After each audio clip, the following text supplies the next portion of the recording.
Good morning. The hearing will come to order.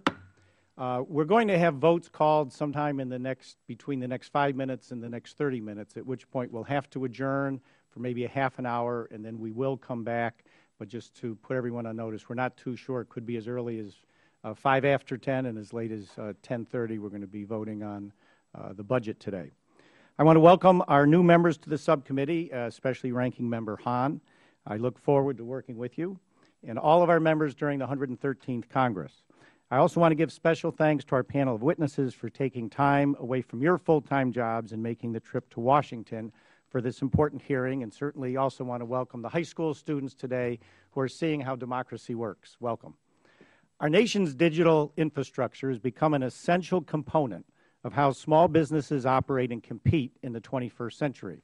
It provides access to a variety of innovative tools and resources to help reduce costs and increase productivity. Email, social media, online sales, and global video conferencing are just a few of the examples. New innovations and capabilities are being developed every day as a result of the Internet, and this means new jobs for Main Street America, new tools for small business. The rapid development in information technology is truly fascinating to watch. A couple of the most dynamic industries that have emerged are cloud computing and mobile applications. It is now easier than ever for small businesses to store and access their information from anywhere in the world without purchasing thousands of dollars in IT equipment. In addition, the boom in mobile applications is a great success story for both entrepreneurs looking to create the next best app and for small businesses that use them. From mobile banking to online marketing, there's a plethora of applications available to help small business firms increase productivity. And considering the NCAA tournament set to tip off any minute now, I'm sure there may be some, even in this room, who may stream the games from an application on their mobile device. Unfortunately, the growth of information technology has also attracted a growing number of cyber criminals looking to steal sensitive information, including intellectual property and personal financial information. These attacks can be catastrophic, leaving many small businesses unable to recover. A recent report shows that nearly 60% of small businesses will close within 6 months of a cyber attack. The recent string of cyber attacks on high-profile companies is a stark reminder of the current threat. And although small businesses don't make the headlines, a recent report shows that 20% of cyber attacks are on small firms with less than 250 employees. Small businesses generally have fewer resources available to monitor and combat cyber threats, making them easy targets for expert criminals. In addition, many of these firms have a false sense of security, and they believe they are immune from a possible cyber attack. The same report shows that 77% of small firms believe they are safe from a cyber attack, even though 87% of those firms do not have a written security policy in place. There's clearly a gap in education and resources. Moreover, the sophistication and scope of these attacks continues to grow at a rapid pace. A report by the Office of National Counterintelligence Executive indicated that tens of billions of dollars in trade secrets, intellectual property, and technology are being stolen each year by foreign nations like China and Russia. These are not rogue hackers. They are foreign governments engaged in complex cyber espionage with a mission to steal our trade secrets and intellectual property. As the leader in producing intellectual property, the United States and small businesses will continue to be a primary target for cyber criminals seeking an economic advantage. Protecting our digital infrastructure is complex, and no one federal agency or private business can do it alone. It takes a true public-private partnership to identify, combat, and share information regarding these sophisticated cyber attacks. As we consider new cyber legislation, we must work to identify the correct balance between imposing new onerous regulations for small business and protecting proprietary information and our digital infrastructure. Again, I want to thank our witnesses for participating today. I look forward to hearing how we can better assist small businesses in utilizing new technologies while protecting them against cyber attacks. I will now yield to Ranking Member Hahn for her opening statement. Thank you, Chairman Collins. I'm proud to be serving as a ranking member of this subcommittee, and I know that there's a lot of work that we can do together to empower our small businesses to put technology to work for them and to help them access all the resources that are available to them to strengthen their businesses, hire, and grow. And of course, while the Internet and new information technology offers tremendous possibilities for our small business, as you said, it exposes them to cyber threats that can be particularly difficult for them to counter. Developing new innovations is fundamental to our prosperity in the 21st century. But even more essential is enabling the nation's small firms to adopt these new technologies and become even more successful and efficient. Over the next decade, we can expect the growth of this field to produce good-paying jobs for millions of Americans. The number of jobs dependent on technology is expected to grow, creating opportunities for large and small companies in every sector of the U.S. economy. Internet and telecommunication technologies have not only changed how we communicate, but also how business is conducted. America's 23 million small businesses are some of the savviest users of technology by using the Internet to access new markets to grow and diversify. In fact, small businesses are the driving forces behind further technological innovation as they produce about 13 times more patents per employee than other businesses. For the established small business, modern technology can expand a firm's client base using a company website, social networking, or other forms of online advertising. Firms can utilize voice and video communication as a low-cost method to connect with customers around the world and reach previously untapped markets. They can store data online, access office productivity tools, and even improve the energy efficiency of their business. Yet for all the benefits technology brings to the equation, it also creates more challenges for small business owners, consumers, developers, and vendors. One such challenge is cybersecurity, because being connected also means being exposed to new threats. Cyber threats can come in many forms, but they are all devastating to both business owners and their customers. A single attack can wipe out a small business, which is why cybercrime poses severe problems for small businesses that are not prepared to mitigate this kind of risk.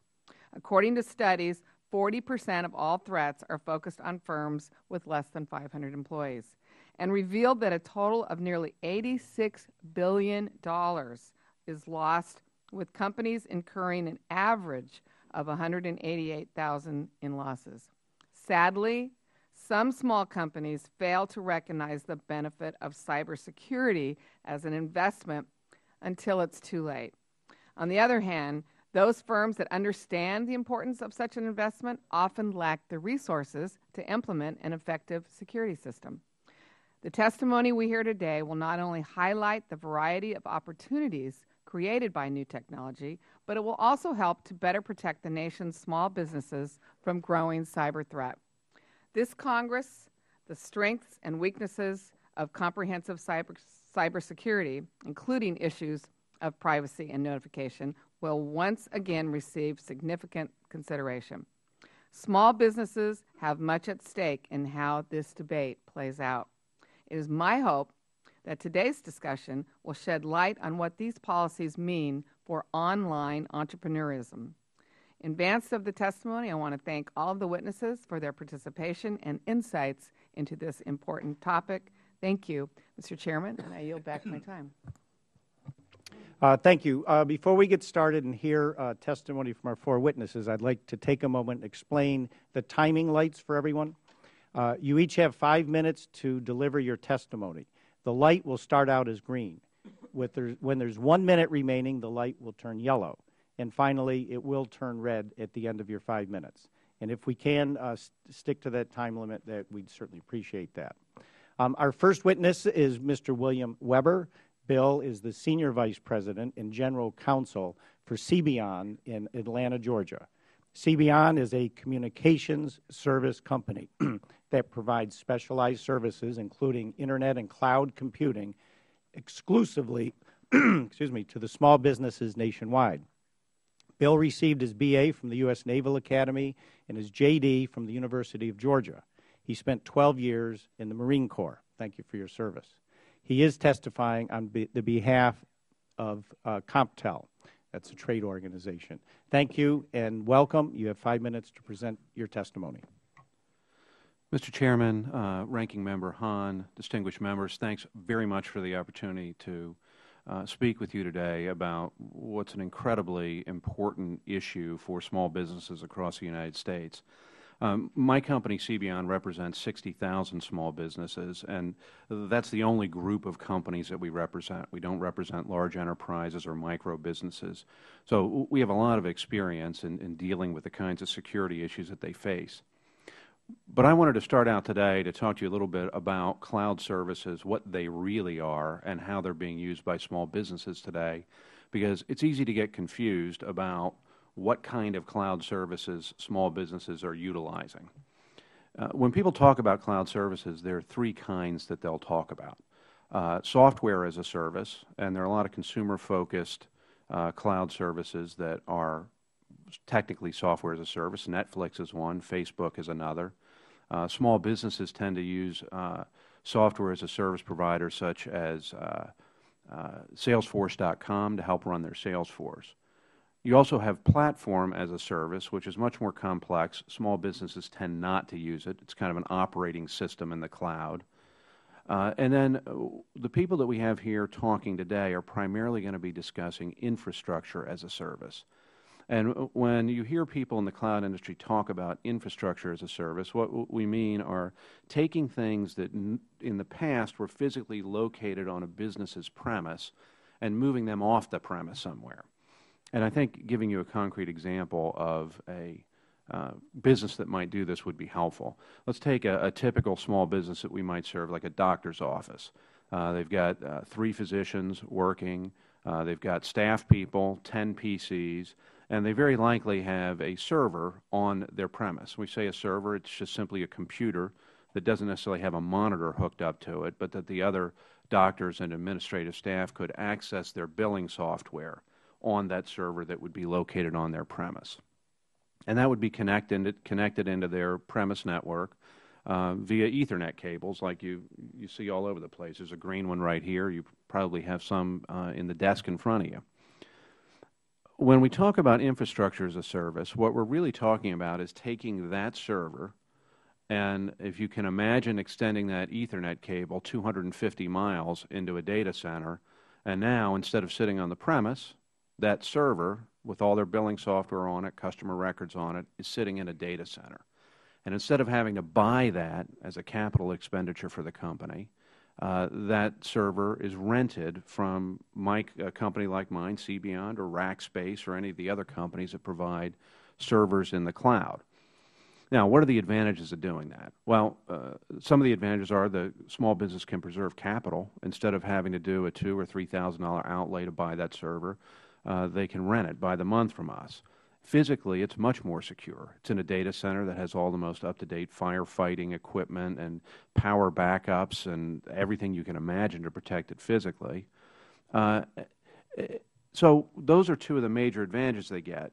Do they get security advantages? They do get security advantages because we can move not only servers off their premise, we can move firewall devices off their premise and they can rent those from us. We can move storage devices off their premise and they can rent those from us. So from a security perspective, rather than being responsible for maintaining the cybersecurity of that server themselves, which they're not professionals doing, they want to run a doctor's office and that's what they're a professional at, they shift that burden to the cloud provider, and we are experts in that, maintaining the firewalls, maintaining the operating system, making sure virus software is kept up to date, and doing all those things for them. So it sounds like a complex thing, but if you do think about it as simply moving that server that's on your premise into the cloud and letting people who do nothing for their job but think about security for those things maintain it, it can be of tremendous value to small business. Thank you.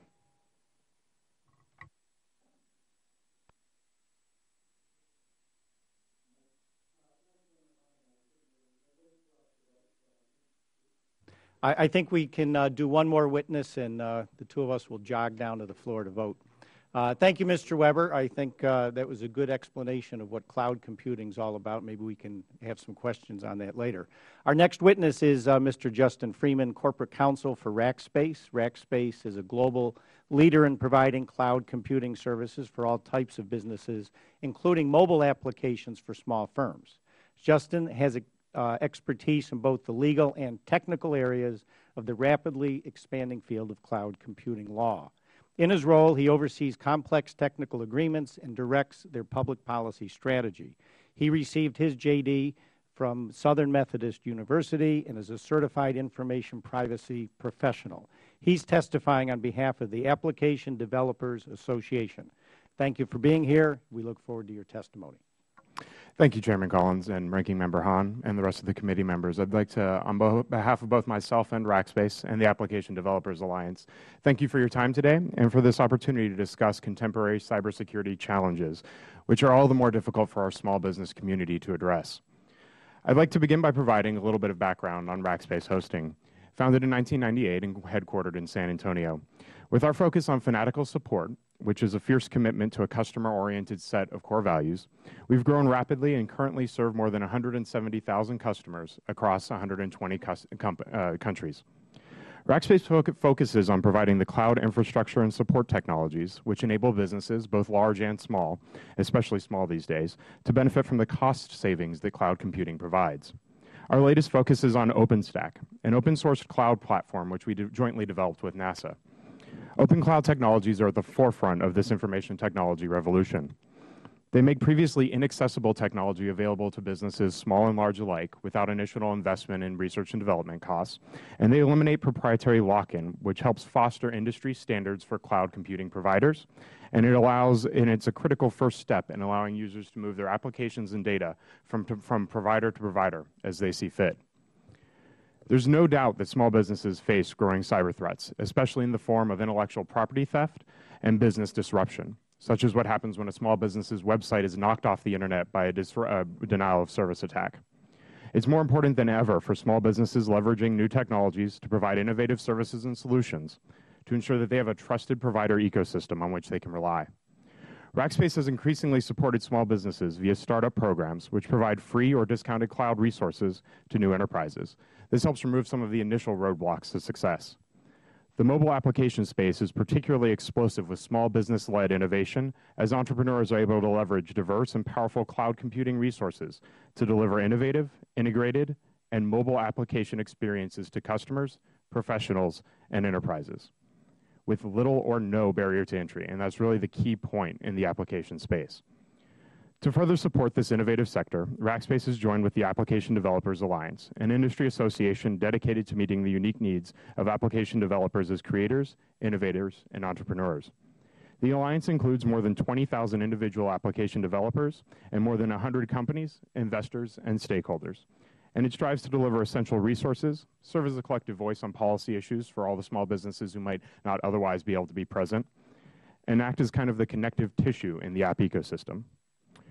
Rackspace-assisted startups have run the spectrum of the mobile app space, including iPad applications to support physicians and information management, literature apps to help book lovers share the reading experience, language learning and test prep apps, and app systems that, frankly, make it easier to make even more apps. Turning back to the critical question, what can the federal government do to help protect small businesses from cyber threats? It's first important to acknowledge that because of a lack of resources to invest in expensive security appliances, or with which to maintain a large staff of security professionals, many common prescriptions have limited effectiveness when it comes to protecting the small business environment from cyber threats. That's not to say that these challenges are by any means insurmountable. Policies which focus on education and training can help equip small business professionals with the know-how necessary to respond to cyber threats. And economic incentives to implement security appliances can help offset the cost of maintaining a secure infrastructure. It is crucial that privacy and security regulations are implemented in an addressable fashion so as to provide a foundation of security principles while allowing businesses to retain the flexibility necessary to remain competitive and innovative. We must avoid regulating small businesses out of the marketplace by imposing retrospective or overly burdensome requirements to implement security measures which ensure or outright guarantee that no data can be breached. Instead, we should focus on requiring reasonable and appropriate controls to address threats in the context of a competitive business environment, disseminating critical information about current threats and best practices to the small business community, and promoting a coherent set of sector-specific regulations, privacy protections, security requirements, and collaborative commitments. While it may be impossible for any company to guarantee the security of its systems, together we can lay a foundation to keep the American technology sector secure, innovative, and internationally competitive. Thank you very much for your committee's time. Thank you, Mr. Freeman. We will have to adjourn now for, I'm thinking, about 30 minutes to go cast our votes. You can see what's going on right now, at which point we will be back. Thank you. Ranking Member Hahn had to catch a flight, so I'd like to now introduce our third speaker. Dan Shapiro is the founder of ClickCloud, a company that provides cloud-based digital marketing services for the IT service channel. As an entrepreneur, Dan has extensive experience growing his own company and helping other SBAs grow their businesses by leveraging cutting-edge technologies to gain strategic advantages over larger and better capitalized competitors. He is testifying on behalf of CompTIA. Welcome. You have 5 minutes to present your testimony. Good morning, Chairman Collins, Ranking Member Hahn, and distinguished members of the House Subcommittee on Health and Technology. I'd like to thank you for holding this important hearing. This testimony is submitted on behalf of the Computing Technology Industry Association, CompTIA.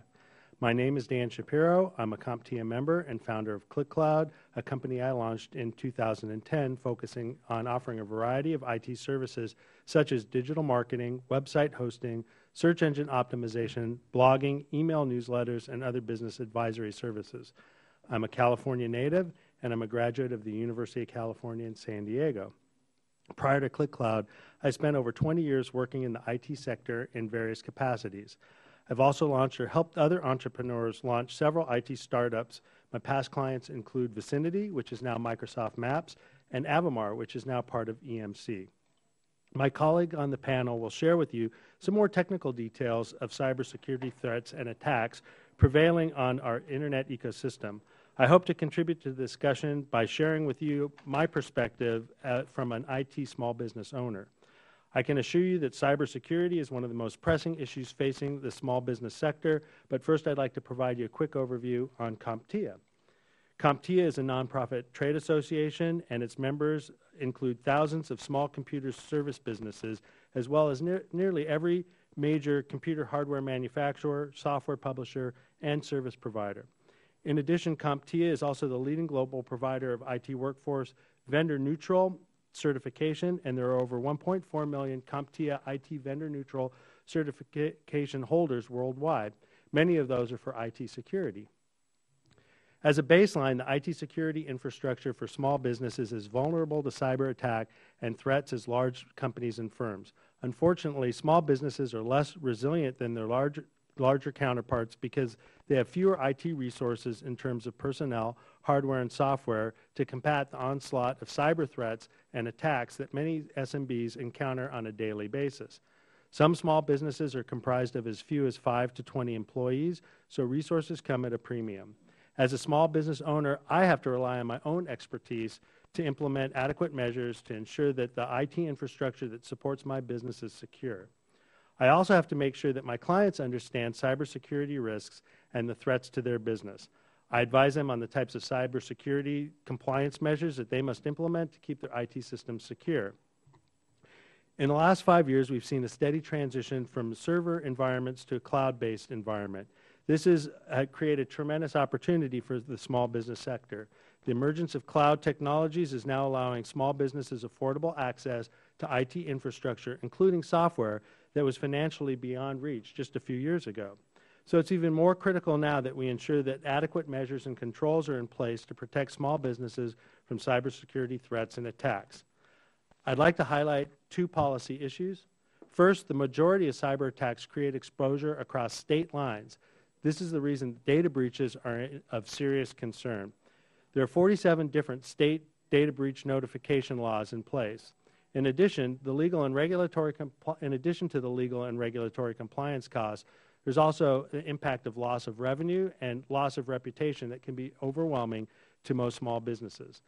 CompTIA believes that the creation of a national framework for data breach notification can go a long way toward reducing costs and eliminating barriers to entry for small business firms, and it will also serve as an incentive towards job growth in the small business sector. Another issue that we face as small to medium businesses is the ability to recruit and retain in-house talent to help protect ourselves from cyber attacks. All of our employees have responsibility in keeping us secure, especially those in IT-related roles. However, there's a skills gap that's an issue that's affecting our IT community as a whole. There are approximately 250,000 open IT jobs in the U.S. at any given time. IT training and certification is not a magic bullet. However, it's a critical part of the solution. In closing, I would like to thank you again for the opportunity to share our perspective on the issue of cybersecurity, and we'd be happy to answer any questions. Thank you, Mr. Shapiro. Our final witness is Dr. Phyllis Scheck. She's the Vice President and Chief Technology Office for McAfee and has certainly testified before this committee a year or so ago. Dr. Scheck received her Ph.D. in computer science from Georgia Tech University, where she specialized in the field of information security. In addition to her role at McAfee, she serves as the chairman of the board of directors of the National Cyber Forensics and Training Alliance, a public-private partnership used to prosecute cyber criminals worldwide. Welcome back to the committee. You have 5 minutes to present your testimony. Thank you, and good morning, Chairman Collins and other members of the subcommittee. I'm Phyllis Scheck, Vice President and Chief Technology Officer for Global Public Sector for McAfee, and really appreciate the subcommittee's interest in this topic of cybersecurity for small business, and I'm pleased to address the subcommittee once again. My testimony will focus on 4 key areas: the threat landscape and its implications for small business, what in general can we do about that for small business, what are the mitigations, and then what is it that the private sector and the public sector and government can do to address this. A bit of background: I come from the high-performance computing world, balancing how you take hardware design, software design, and get a CPU to do everything it can do for cryptography. So it's a balance of strong security and strong computing. Also had a startup of my own and understand some of the challenges in having a small business, and was one of the founding designers of our global threat intelligence at McAfee, which enables us as a large company to see 160 million points of light of where bad things may be happening across the internet and create a weather map that protects everyone else.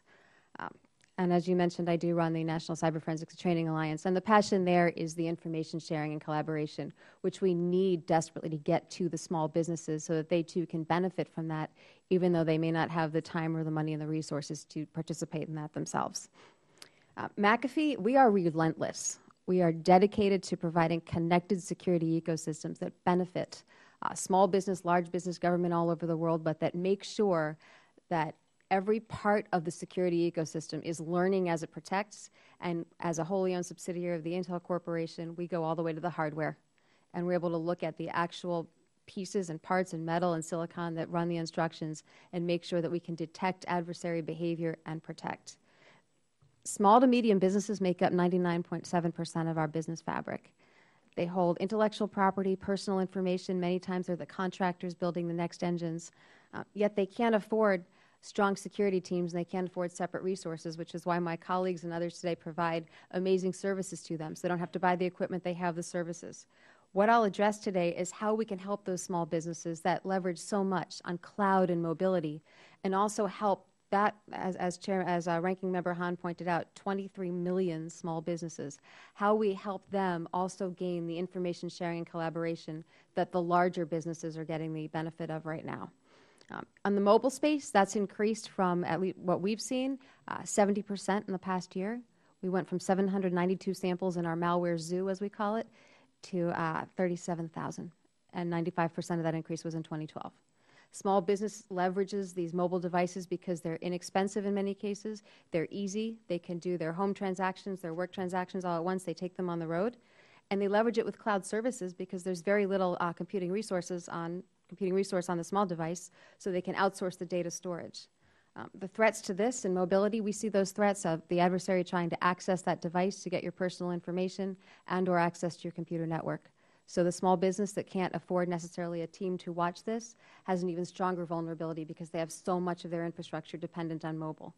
On the cloud side, you are basically outsourcing the processing and storage of your data. So the key there is to watch the data in motion and at rest. When you plug in that Ethernet cable or quote or send your data somewhere else, you need to make sure they're encrypted and protected. You need to make sure that that cloud provider has forensics for you. When you do want to report a breach, you do want to share information, some cloud providers will charge extra to do that forensics investigation. So we'd ask to look at that to make sure that the best security on the planet is affordable for the biggest business sector on the planet. When we start looking at what we can do as private sector, focus on security, cybersecurity as a boardroom risk issue, even in the smallest businesses. Design and invest in cybersecurity up front. Mobile devices can be managed. That policy can be pushed from the boardroom to every phone and every tablet. It can be pushed to how you categorize what data is outsourced to the cloud and what data perhaps is not. On the government side, we need to incentivize cybersecurity, incentivize innovation, ensure that small business has the protection that big business has, ensure that small business is not forced into a heavy regulatory compliance side and moreover can do their real business and build the next engines and the next drugs. On the information sharing side, the Rogers-Ruppersberger bill, it would be a wonderful way to encourage information sharing between the largest companies and the smallest so that you get that 99% of the business fabric to be able to contribute what they see in the situational awareness and let them have access to what we see as big business. Currently, the ISACs are not affordable for most small business, the information sharing analysis centers that are set up with government and private sector. We need to level that playing field and get all of that information and all of that security protection, all of that safety into our small business infrastructure. Thank you very much, and I would look forward to any questions. Well, I want to thank all the panel members. One reason we're having the hearing is to shine a light on the fact that 77% of small businesses aren't even considering this. They're coming to work every day to make a sale, to have some cash in the bank, pay their bills. It's not on their radar. We want to put it on the radar. So I guess I'll start with a basic question that each of you could address, which is a small businessman comes in, and sure, if it's malware and it's the old-fashioned, somebody just trying to wreak havoc with his system, you'll know it because your system won't turn on and funny things will show up. But today, what we're worried about is they're going to steal intellectual property. They're going to steal personal information. How does the small business owner that this isn't on his radar even know he was hacked? How would he come in and know someone snuck in a back door and stole that information, or would he not know? Mr. Chairman, I'm going to do something that you almost never see a witness do. I'm going to stop talking immediately because I'm not an expert on these things, and we have incredible experts on exactly the sort of systems that can detect an intrusion and so that you would know about it. I'll address a couple of points about that question. The first is that most small businesses that are hacked have no idea that they've been hacked. Most large companies that have been hacked also have no idea that they've been hacked. This is especially applicable to corporate espionage and the theft of intellectual property. Outside of the case of business disruption attacks where you know you've been hacked because your website doesn't function anymore, the theft and the data breach side is much more difficult to spot. So if you start looking at to solve the problem after breaches occurred, you're way too late. And I absolutely agree with your remarks that this has to be on the radar well in advance. Intrusion has to be detected in order for it to be responded to. And a number of the products from our other witnesses here can help businesses with intrusion detection and analysis. But the fundamental answer is the security has to be part of that conversation. As Dr. Scheck put it, it has to be part of the boardroom conversation well in advance. We have to integrate security into our fundamental planning of all types of business development processes. Thank you. I concur with Mr. Freeman. Chances are the small business owner doesn't really know. Now, if they're relying on cloud infrastructure, it may be incumbent on the cloud provider to notify them if there's a data breach or a data leak, which may be conceived as a benefit of having assets in the cloud. But more often than not, if it was just on their own network within their premise, chances are it went undetected. So I'll concur, and I'll say pretty much everybody's owned, meaning there is a visitor most likely everywhere in every network. The idea is to be able to run well under attack. The trick here is resilience. how is this event, because it will happen. It's just like the human body. You will get a cold, but it won't kill you. So how is it that networks keep running? How do we build in resilience? It goes to the boardroom policy issue, and it also goes to making your network, no matter how small or large it is, making your network smarter. There are a lot of shiny products out there. We all have them. But making sure when you invest in those shiny products, they click together and they talk to each other and they make your network smarter like an ecosystem. So if part of your body spots a germ, your body attacks it without having a meeting to do it. This is how we build our networks now. This is that connected philosophy.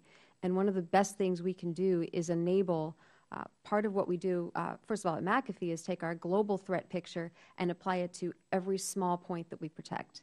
But as a community, we can take everybody's global picture, connect it, and protect even the smallest of businesses. So the detection of the intrusion will be earlier, but also the resilience to it will be a lot stronger. You'll know how to recover from that. You'll probably lose less. A very tactical example is the way intellectual property is quote, lost, is the access is gained by an intruder that knows how to execute their instruction next on your computer's list. So they have control. They look for what they want, and they make a copy of it, and they copy it, they make a web connection, they send it back to a server that's waiting for it. We can spot that stuff. It's not even expensive, right? The idea is to know what you're looking for, and it's not static. Know what you're looking for based on what the rest of the world is seeing right now, and a lot of that comes from information that would be shared to and from cloud providers. Thank you. I mean, again, our concern is, you know, it's one thing to say we should address this at the board level, and we should, but that starts with an owner who thinks he's vulnerable. 77% of small business owners don't think they're vulnerable. They are. We know it, and we just need to heighten that. So, again, from this committee, if we said what are the top 3 things we should, as a committee, focus on or explain to small business, besides going in the cloud, right? Number 1, go to the cloud. But what are the first 3 things that we could do to try to highlight this? Or what would you recommend a small business do? Mr. Chairman, if I was going to make one recommendation, the thing that hurts our customers more than anything else is using poor passwords. It sounds so basic. You would think that today in 2013 that people would know what they ought to be doing, but they don't. They are very dumb about password selection. So today a secure password ought to be at least 12 digits long. It ought to have capital letters, it ought to have lowercase letters, and it ought to have a number or 2 in it. A password like that is not going to be cracked. But small businesses don't want to do that because it feels inconvenient. There are all kinds of techniques you can use for generating these passwords and make them easy to remember. I'll give you just one example of a problem that we had with this. Our company has a website called See Beyond Online where you can go to modify your services, whether it's cloud servers or your phone services. And we had a large law firm in Atlanta with 90 attorneys who use our service. And one of the attorneys who had access to See Beyond Online had a very, very weak password. It was the name of his college mascot. And they got hacked. And the hackers came in, forwarded the firm's main telephone number to their cell phone. They then went to the firm's bank and deposited checks in their name worth $40,000. The bank called the law firm to verify. We hadn't seen this vendor before, want to make sure that we should release these funds. Of course, their phones were forwarded, so it rang to the criminal cell phones. They said, absolutely, this is, you know, top shelf vendor of ours. Please release those funds. And they lost $40,000 that way, just because of a weak password. So if I were going to focus on one thing, the first line of defense are strong passwords, and if every small business in the United States started using appropriate passwords, it would have a very significant impact on cybercrime.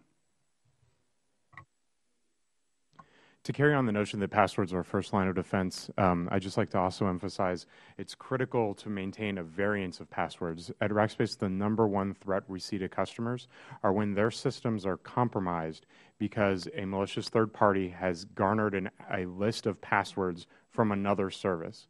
When you reuse the same password on your Evernote account as your Gmail account, and someone is able to hack one or the other, they get a list of the passwords, and they're able to use that against all of your infrastructure. And routinely, third parties will go out and simply bang against every provider available to see if the same username and password combination exists. In combination with that, another practical approach is that businesses need to utilize encryption of all sensitive data, both economically sensitive and regulated data. Encryption really is the only means that is fundamentally has the fundamental integrity with which to protect data. Because systems will be compromised, because we cannot guarantee that an intruder will not get access to a system, the only thing we can do is really secure the data that they might get access to. And encryption is far and beyond the gold standard when it comes to that type of security. From sort of the broader approach, I agree with you. There's sort of a chicken and egg problem. How do we have the security conversation when no one is having the security conversation? I think it's critical to look at policies that promote the conversation amongst users, businesses, and then the businesses' providers, so that providers consider it just part of doing business when they go and enter, whether it's with a cloud service provider, a security provider, or with another vendor, that security of information is simply integrated into that conversation and becomes part of the ordinary course of business. One possibility in order to incentivize that is to incentivize economically the use of security resources rather than to attempt to incentivize it through punitive regulations. I think that small businesses in particular are going to be much more responsive to economic incentives rather than to changing their behavior out of fear of punitive regulations, which often they don't have time to review in their mass and complexity. Thank you. Well, first, I'd like to acknowledge the committee for starting the dialogue. You asked what could the committee focus on, exactly right, and it's great to know that small business is part of that dialogue, small businesses and their customers, frankly, and I urge you to continue on with the debate. For the business owners themselves, I start off, tip number one, advice is make sure that your network is compliant. And when I say compliant, I mean you not just have antivirus, anti-malware software, a firewall in place, but you're making sure that all your definitions are up to date, meaning that you're up to date on what the latest threats are, that your firmware on your firewall is up to date, so that you've got the latest and greatest to protect yourself from those threats.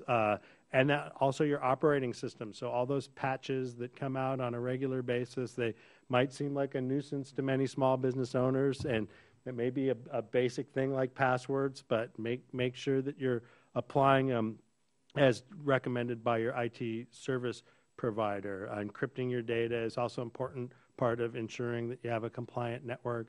Doing a periodic network scan is something that you should do as part of making sure that you have a compliant network. So there's a whole list of checklists to make sure your network's compliant. Next thing is policies. So you pointed out most companies don't have a written policy. Written policy for their employees on, it might be something like acceptable use for mobile devices in their organization. Am I allowed to have corporate data on my personal device? Am I allowed to have personal data on my corporate device? Because it can get really tricky when a device might be lost or stolen and you're trying to lock down that data if you don't have those policies in place. Policies for what to do in case of a breach. Who do I notify? Which of those 47 states am I required to disclose to when I've lost data from my consumers? So having those policies in place is really important. And then I have 4 on my list, so I'll cut the last one off. The third is training. So it's a really educational process, not only for the business owner, but for their staff as well, so that the employees understand the importance of why they can't just have that 12-digit alphanumeric with caps and character password, but why it's important not to paste it on a Post-it and stick it on your cubicle because you might forget it. So just making sure that you have the employees on board as well, because they really are the first line of defense, and as Mr. Weber pointed out, it might be the ones taking that phone call, giving out or leaking out data in the organization. So it's really important that we raise the level of education of the business owners and their employees. So I'll echo a lot of these comments right on. There's also, this is not just a technology problem, this is a people problem. So a lot of emphasis on the training and education. When you incorporate a new business, there are a lot of steps that people know they need to go through, and not one of them is cybersecurity. Right? So that's an afterthought completely. So already you start off behind. Many small businesses are harboring some of the neatest inventions for the next decades. They don't necessarily think about where they store stuff or categorize those assets and how you protect it. So it's very much a legal and policy challenge. As a, quote, security vendor, I'll say something potentially funny, but antivirus is not so much the way of the future. It's all the other things that were mentioned, but it's not having one of each. It's taking a step back and making a plan that fits that company, right? One that fits that budget. And that can get done when a company is incentivized to take a really good non-technology look at the cybersecurity they need. What are my assets? What are my risks? I absolutely will have an intrusion. And then how do you bounce back from that, and how do you create a culture of security, a culture of resiliency? And the modern maturity models that we see show that a good upfront investment in cybersecurity, and it doesn't mean an expensive one, it means a smart one, an educated one, is the upfront investment, and over time, you actually spend less money and get more resilience because that connected security system is learning. And anyone can protect against an attack we know about. What we get hurt by as a community are the attacks that we've never seen before. And those are very well crafted because our enemies are innovating. So the only counter to that is innovation itself. And what I would ask for and suggest is something like tax breaks or insurance breaks. Those things are very attractive to new businesses. Right? So when you stand up that new business, what are the things I can do to save the most money and be the most secure that look good to the 3 people that work for me or to the venture capitalist that put his money into me? And I think so from the training perspective, the people perspective, and overall holistic risk perspective, then you can start adding all these wonderful technologies that we all have. Well, thank you. I want to thank all the members for participating because I just think this is a step in the direction for the Small Business Committee on an awareness front, and I think also interfacing with the small business, the SBA. You know, I think just saying to someone who calls up and says, I'm creating a business, making sure that the issue of cybersecurity and the importance of it's on the checklist. I mean, let's just, for one thing, get it on the checklist. So I think there's a lot we can do, just shining a spotlight, and we've done some of that today. We intend to do more. We're going to make sure that at the end of this meeting that we do send a letter to some of the key federal agencies and summarize the findings here. We'll also be talking, you know, in a broader perspective with some of the news media about cybersecurity. And we're going to ask the federal agencies to come back to us and detail what they're doing to deal with the issue of cybersecurity, the importance, and especially as we said today, small companies don't even know they just lost their strategic plan. They just lost their bank statement. They just lost a list of all their employees and their employees' Social Security numbers, their strategic plan. I mean, if you could imagine setting them in the lobby for someone to copy, to some extent, that's what they're open to. So we're just going to step forward and make sure that small business understands the risk. It's real. It's more severe today than it was 10 years ago. And so your testimony today is helpful, and certainly your list of suggestions. We'll make sure that we include that. They were very common sense, in many cases not that expensive. So I will ask unanimous consent from the members. Seeing there is no objection, I will so order that, and this meeting is now adjourned. Thank you very much.